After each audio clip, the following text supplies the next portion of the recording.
Guess My Rule, a game of inputs and outputs where any number of players try to guess the rule made by the rule keeper. This game requires 0 materials. However, it might be helpful to have a writing utensil, paper, and for tricky arithmetic, a calculator. The objective of this game is to explore functions and identify patterns that will allow students to predict outputs and eventually deduce a rule. This game will give students an opportunity to experiment with expressions, practice solving equations, and familiarize themselves with symbolic representations. Here are some important algebra terms that might be helpful. X-intercept, also known as the zeros. It is the point where the graph crosses the x-axis. Y-intercept.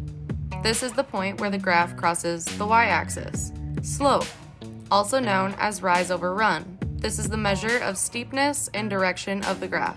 Increasing is when the output values increase as the input values increase. Decreasing is when the output values decrease as the input values increase. There are many different ways to record the inputs and outputs. I like to organize my inputs and outputs into a table. I am most familiar with an XY table, so that is what I will be using.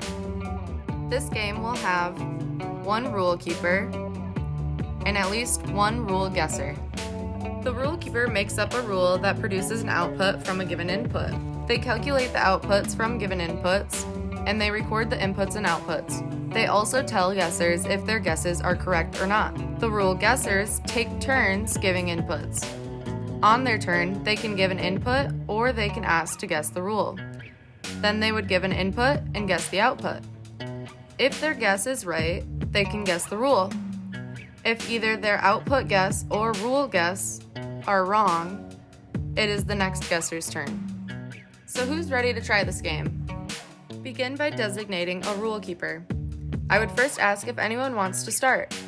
If there are no takers, roll some dice or pick a card. Highest value is the rule keeper. Once we have a rule keeper, they will need to make up a rule. For this example, we will be focusing on linear functions.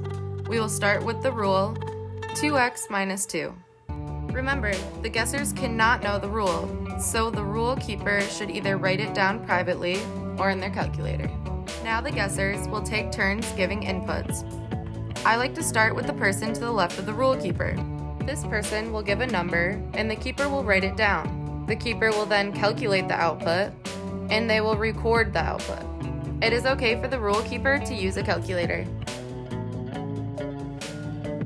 My input is 1. Let me calculate that.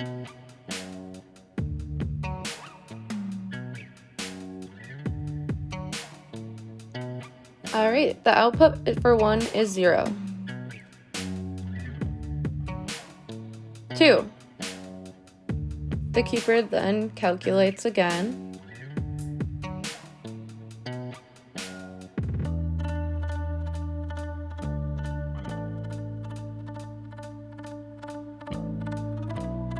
The output is 2. How about -1?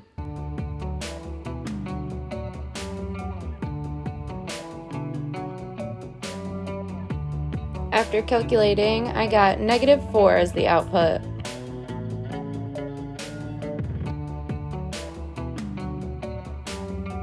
I want to guess 0.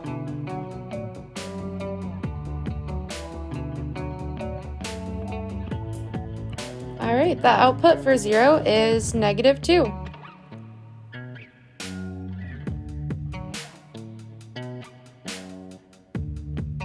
Once students feel they are ready to guess the rule, they have to wait until it is their turn and then let the rule keeper know they are going to guess. They would then give an input and predict the output. If it is correct, the keeper will let them know and they can then guess the rule.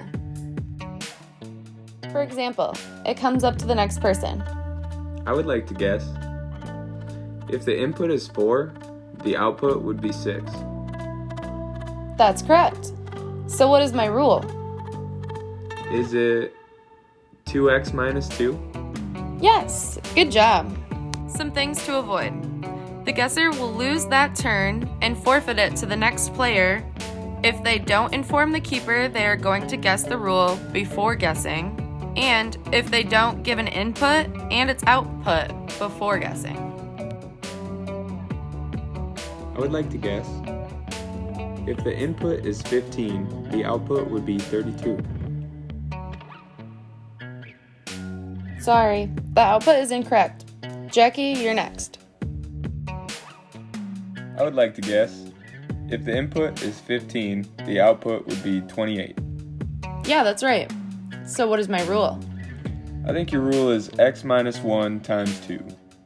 No, sorry, that's wrong. Wait, can we check? I swear it worked for all of them.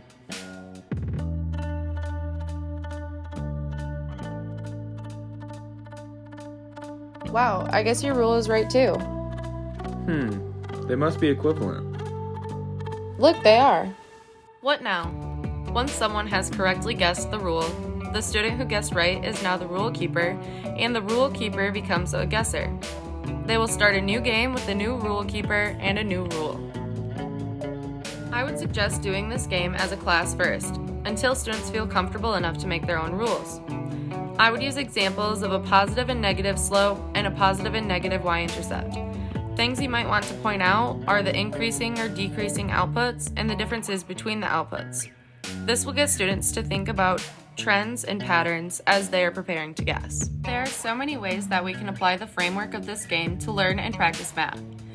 If you plan to use this game in an algebra class, you will not be wasting your time because it can be applied to any algebraic function and even graphs. In geometry, this game could be used for guessing what axiom a figure or statement applies to, or for learning terminology by grouping correct shapes. It can also be used with younger kids to learn simpler arithmetic.